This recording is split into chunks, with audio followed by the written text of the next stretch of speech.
Today, we will teach you how to install FALCON AIT6 solar light in detail.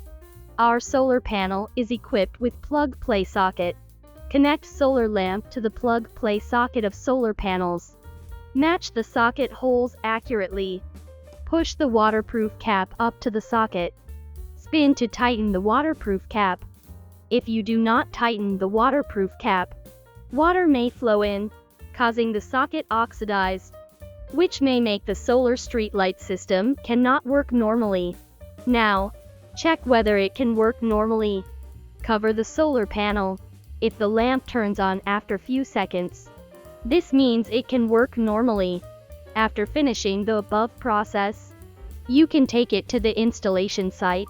Solar streetlights will automatically work according to the set program. The working mode has been set before lights were sent from the factory.